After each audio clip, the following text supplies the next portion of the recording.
Poor suffering player characters. Yeah. I am suffering. Yeah, once you get a wound, it's more or less impossible to get rid of it. At least on your own. Right, and also in terms of the time management, that leads me to my real question, or my decisions. One, how much time are we going to move to now? Because as of now, with the possible bit of role-playing with you and Sir Petrin, we could jump to bigger time units. Yeah. Because we are dealing with the three of you traveling, and we are dealing with sort of large-scale social events. So none of that really requires minute to minute, No. watch to watch. It will be a bit pointless. We're walking. Like, we get it. We are walking. Not that exciting. Well, we're in the Badlands. Yes, part of it is that the rules do have the assumption that if you are playing that way, exactly, then they have you all set. Here we go, right? The environment that you're in, like wilderness, highway, open sea, and then safe, of course. Notice that for the rest, it is all either by minute or by watch. Yeah. And then day or night, there is a roll, and if you get higher than that value or higher, then there will be an encounter. It also tells you how far you go. So technically, we could just play your characters' lives naturalistically as they go through life, hex by hex, minute by minute, watch by watch, right? And then if you're somewhere safe, then we just check every day. Now, that's the way the rules work. Now, I follow the logic well enough, but it doesn't quite match with play as well as one might like it to, maybe. And there are times when it works too. I'm sorry, go ahead. Isn't it just reactive? You just make a roll, nothing happens, then we just make another roll because it's assumed that you're just walking. Right. Unless the players stop and no one want to do something. Exactly. And if something happens, you roleplay that out. And also there may be quite a lot of things going on, which frankly are more guaranteed or subject to a dice roll to check on them than an encounter, right? If there are people, for example, who are riding from here. Oh, look, there's Westseda right there. Who are riding from here to here, then the three of you are, of course, traveling in exactly the opposite direction. So why am I bothering to roll for encounters when that's clearly the dynamic in play? Encounters, I believe, as extra things that could happen. It's random. It's not planned, but this is planned, or it's a result of planning. Right, and I do kind of like their logic, so sometimes I would want to roll an encounter. It might screw everybody up, right? My characters and your characters. That I totally get. But the attention to it, watch after watch after watch, is a little bit crazy making. So I'm thinking, first of all, if we shift to the next day, and I do a little bit of checking for some encounters and things like that for certain people. Then, oh man,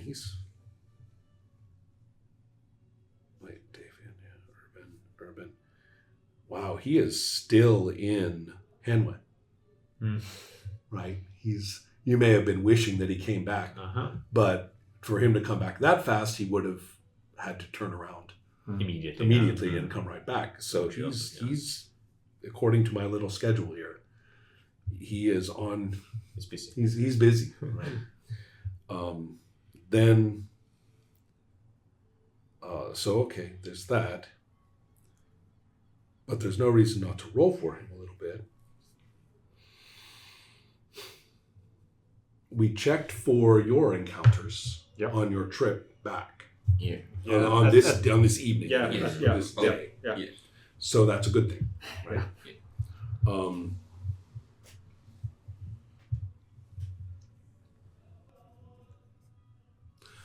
All right.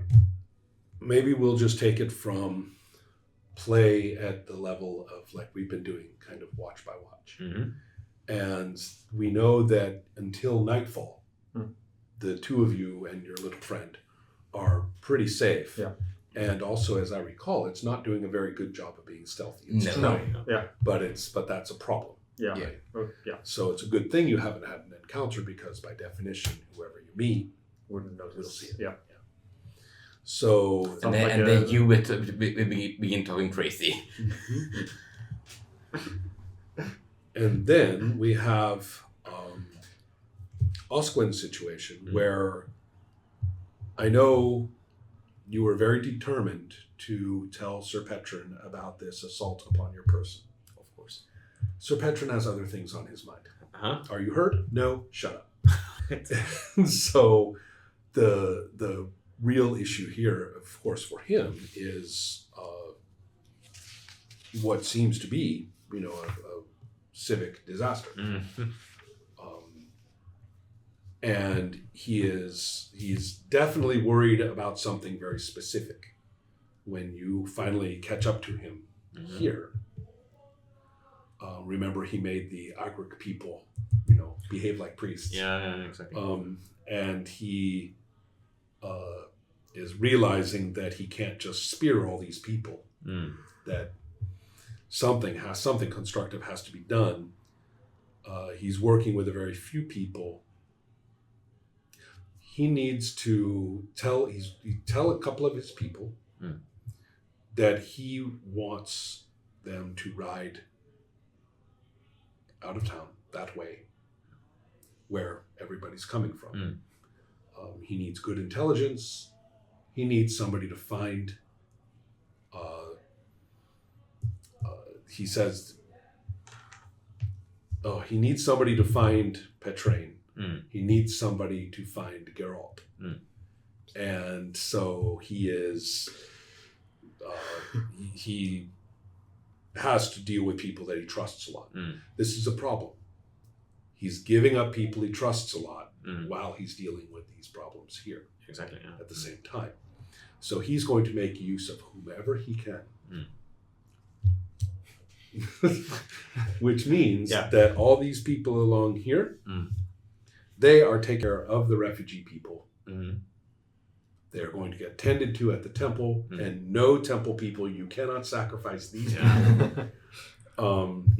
Yet. And then, and then, so you have to go and negotiate with people down here to tell them that this is your civic duty. Of course, The constable. Yeah, absolutely. And the guards then, and sort of the armed people, I sort of tell them what to do, or the refugees too, I suppose. Well, the armed people in particular are being redelegated to different things. The group is going to go off to they're going the west, and then the west, and then another group is going to have to coordinate better with the keep. And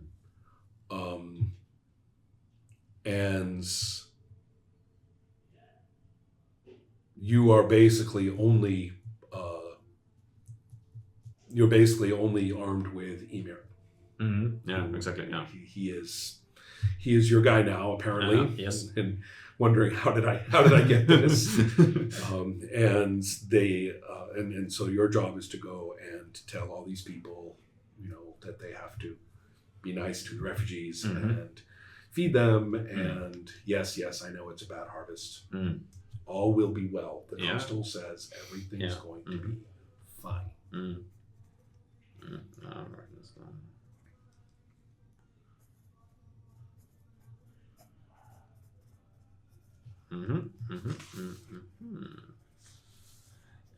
And And so she does, of course. This is actually, she's very happy to be assigned this because it's in line with how she feels about her town or the people who live there. Mm-hmm. So with Ymir in tow, she starts to first to see if is there anyone with more authority than others in this sort of. Yes, that's a matter of age and So, of course- experience. So if they're too old to be functional, they don't count. But if they are still old enough to be older than the other people, then everyone will pay attention to them. Yeah, and so she approaches the most senior member of the sort of the armed groups and sort of gets his attention, sort of tries to speak with him specifically, sort of, and transmit these sort of instructions, sort of these people. Okay, these are residents along here. So you're talking to the residents of these houses, and you're speaking to people who live here and perhaps work Yeah, exactly. mainly here. And then she probably And would so- go house by house in that case, the house elder, sort of the man of the mansion, so to speak, and to speak to him, sort of making him understand that he has to house these people, the refugees, in his sort of as he will, in his good. As a good member of this community, and he will be rewarded by the constable, of course, for his offering, for its great support of these poor people, and of course, it's a civic duty, and it's a humanitarian deed to do, of course, naturally. which is, of course, ever so important in Retham. Yeah. So Yes. in this case, you will quickly find that every person tries to pass off the responsibility to someone else until it finally falls to a man named Ilar, who realizes that he is not going to get out of this. He's an older guy who clearly has been working the boats and managing things here, and through the course of his life has gained more and more respect and authority, and unfortunately that means everyone is looking at him. Yeah, the bus stop, so to speak. Yeah, exactly. And so just culturally, nobody voted.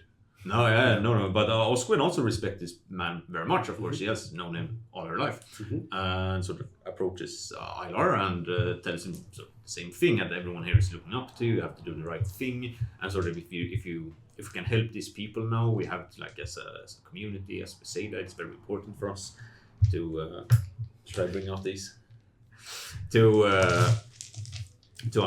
help our fellow farmers in the outlying communities. This provide us with food, we provide them with our fish, and sort of this is the basis of our society. And I'm trying to get Ymir sort of. He has to fill in here. He has not fill in, but he has to agree. Like Before you write the Magna Carta, It sounds like rhetoric to me. I hear a lot of rhetoric right here. Is what I hear. So, yes. So yeah, that's probably what she does. Try to convince him with rhetoric, and she critically Oh my fails. god. Oh, that is brutal. Starts vomiting.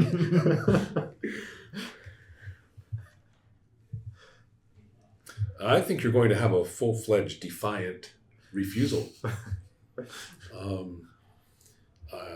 I think Ilar is not going to be pushed around by some teenager that be lectured to, right? Oh no. And so, that's gone badly. Okay, so that will keep you busy for a while. Hold on a moment while I get these things out. I want to prepare my dice. Just about enough. Well, they have to be the right ones. Yeah. I agree. Perfect. Get a mismatch. Nope.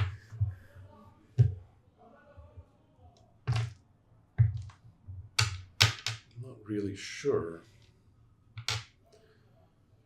We don't really use D8s in here, No. don't No. we? Yeah. It's the It's the 20s and the Percentile percentile six. sixes. Yeah.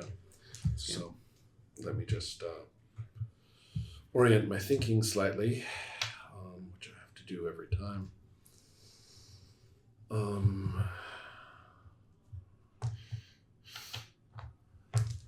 There, that should be enough. Well, one more.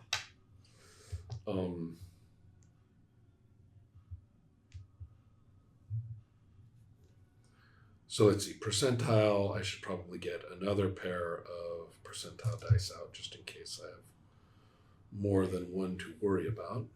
And another d20 too for the same reason. I think that's Yeah, that's it. And I think that will probably be enough. You're missing one of the 4, the red, blue. The 0 to 9. When you only have the 10s. I think it's in your hand. Hold on. You're right. I need that. It may not. I believe it's over there. You are very observant. Yes, I am. There you go. All right. Sorry, I need to orient my things a little bit. I understand. I have mine oriented. Oh, yes.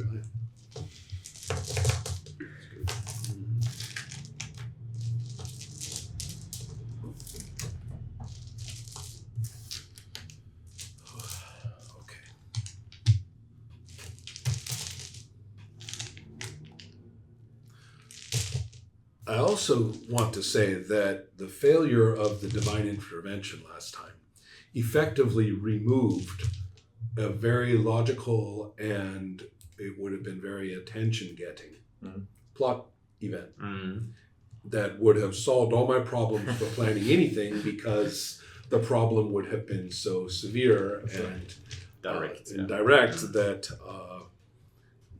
we would not have to worry about all these logistics. But now we do, and I even had to make a little diagram.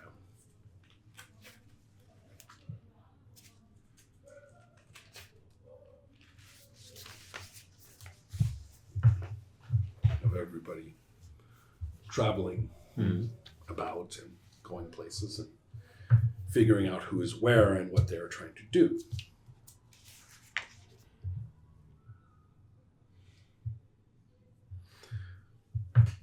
Let's attend to you first.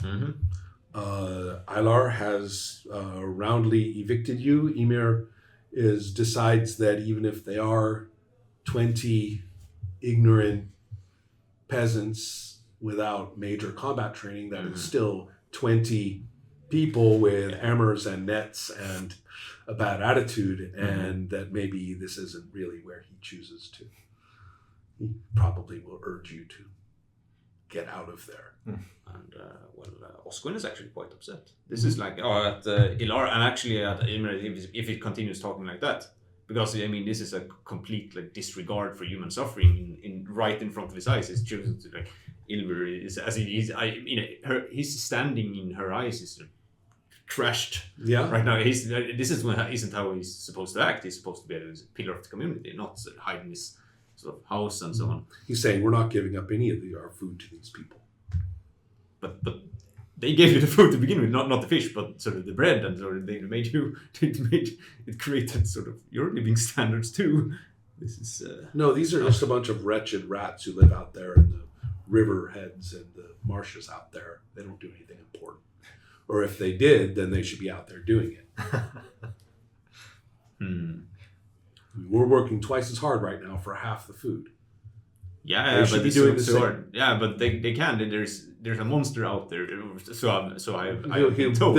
Everyone will start waving their arms around and imitating you and saying, "Oh, there's a monster." Or so I've been told. But there's it's clearly they're not convinced. They're not convinced.